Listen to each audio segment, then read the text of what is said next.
Today, we're just here to have fun. I put together 10 sci-fi and fantasy comedies from the 80s, pretty much all the ones I could think of. Some of them are even free to watch on YouTube, so you'll find the links in the description.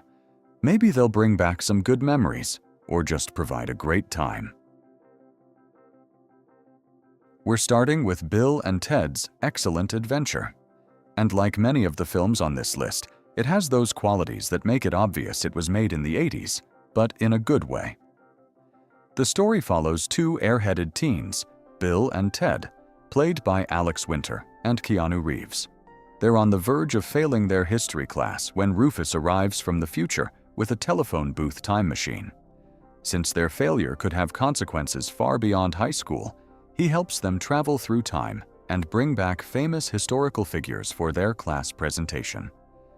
The premise is completely zany, especially with its wacky depiction of figures like Napoleon, Socrates, and Abraham Lincoln. Combine that time travel plot with a rocking soundtrack and that classic dude humor, and you have one of the most fun movies ever made. Next we have The Ice Pirates. Think Star Wars, only made on a much lower budget, with sleazier heroes and a much more comedic bent. And you have this movie. The story follows a band of pirates in space who steal water, now the most precious commodity in the universe. After one of their raids goes wrong, they end up in the orbit of a princess who needs their help finding her father, who disappeared while searching for a legendary world said to hold vast supplies of water. Along the way, they clash with the ruling forces of the galaxy, get caught in a time warp, and at one point even have to deal with an alien-like creature loose on the ship. It's a raunchy, raucous film that makes Star Wars look like it was made for infants. Sexual humor is everywhere, and the harder sci-fi elements definitely take a back seat to the bumbling pirates and meandering comedy. It's far from high cinema, but it's a perfect example of a campy B-movie that knows exactly what it is. Since we've already entered space opera territory, let's talk about Spaceballs. This is a deliriously entertaining and unapologetically demented send-up where Mel Brooks unveils some of his best physical comedy. He managed to pull together a terrifically game cast, including Bill Pullman, John Candy, Rick Moranis, and Joan Rivers as the voice of Dot Matrix, and they all seem to be having a blast with the material. It's hard to even know where to begin with the highlights because there are so many hilarious moments. You've got Jabba the Hutt reimagined as Pizza the Hutt, Mel Brooks himself appearing as the wise master Yogurt, and even John Hurt showing up to parody his famous alien scene, only this time the creature breaks into a full dance routine. And of course, there's the classic meta moment where Dark Helmet is watching a VHS copy of Spaceballs while the movie is still going on. It's hysterically funny, even if it was technically released a few years too late to fully capitalize on the original Star Wars craze. Innerspace is a movie that most people sadly don't remember. For that, we can probably thank its painfully bad marketing campaign. Regardless, it has all the elements you want from a big studio production: humor, adventure, action, and solid acting all around. I mean, what's not to love about seeing Dennis Quaid miniaturized and then injected into Martin Short? And it's one of those rare films that manages to balance high-concept special effects with great character performances. Weird Science might be on the weaker end of John Hughes's legendary 80s run, but there's a rough-hewn charm to it that's hard to resist. The keyword here is definitely weird. The plot follows two nerdy teenagers who are sick of being bullied and having zero luck with girls. Through a hilariously improbable, Frankenstein-esque experiment, they actually manage to create the perfect woman, Lisa, played by Kelly LeBrock. But they quickly realize they've gotten way more than they bargained for. The movie is goofy as all hell, but it's never boring. It just keeps ratcheting up the insanity. You have a young Robert Downey Jr. playing a total douche, people being frozen, Bill Paxton turning into a disgusting mutant creature, and even missiles crashing into houses.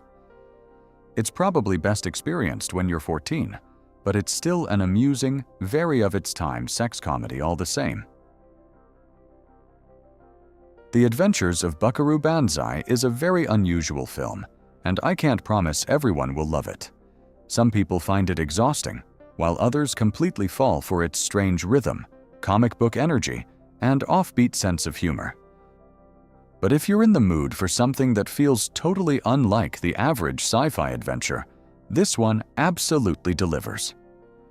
The story centers on Buckaroo Banzai, a physicist, neurosurgeon, test pilot, and rock star, because apparently being good at one thing was never going to be enough. He ends up trying to save the world from a group of interdimensional aliens known as the Red Lectroids from Planet 10. And yes, the plot sounds weirder every time you try to explain it. That is also part of the appeal. My science project had the misfortune of being released in the same year as Back to the Future. The story follows a teenage car enthusiast who needs a science project fast, so he raids an aircraft boneyard and stumbles across a strange device linked to an old UFO crash. The machine can bend space and time, but it starts malfunctioning and pulling the past, present, and future into the same place. Our protagonist and his friends have to find a way to stop it before everything spins completely out of control. With a memorable performance by Dennis Hopper as an eccentric science teacher and a vibe that feels like a mix of early Spielberg and The Twilight Zone, it's a total gem. As the title suggests, Earth Girls Are Easy is not a highbrow film, and a lot of its humor is sexual. What sets it apart from most sex comedies of the era, though, is that the would-be heartthrobs are not just ordinary guys, but a trio of aliens. Set in flashy Los Angeles, 3 furry, brightly colored aliens, played by Jeff Goldblum, Jim Carrey, and Damon Wayans, crash their spaceship into the pool of a valley girl named Valerie, played by Gina Davis. She shaves them so they can pass for human, and before long, they are trying to figure out life in Southern California. It's an amusing story with a very 80s pop soundtrack that really makes you want to live in the Los Angeles of that decade. Amazon Women on the Moon is less a normal movie than a glorious late-night TV fever dream. The whole thing is built around the idea that someone is trying to watch an old 1950s B-movie called Amazon Women on the Moon, only the broadcast keeps getting interrupted by technical problems, cheap commercials, fake infomercials, and completely unhinged sketch material from other channels. That setup gives the film an excuse to throw absolutely everything at the wall. Some of it is hit and miss, just like real late-night television, but that is also part of the charm. Produced and co-directed by John Landis, with Joe Dante and several others also involved, it feels like the kind of comedy anthology Hollywood used to make when studios were a lot less afraid of nonsense. It bombed at the box office, but it makes perfect sense that it later found a cult audience. And the last film for today is Making Mr. Right, but feel free to keep the list going in the comments. The story follows Frankie Stone, a PR consultant hired to popularize an android designed for deep space research named Ulysses, so his project does not lose funding. Her idea is to sell Ulysses to women by teaching him about human behavior. The complication? Ulysses was built in the exact image of his creator, the cold and detached Dr. Jeff Peters. Chaos ensues when Frankie asks the doctor out, and the increasingly curious android starts getting mixed up with his maker. The film relies heavily on 2 great performances, Anne Magnuson, who lights up the screen as Frankie, and John Malkovich, who pulls off an extraordinary dual role.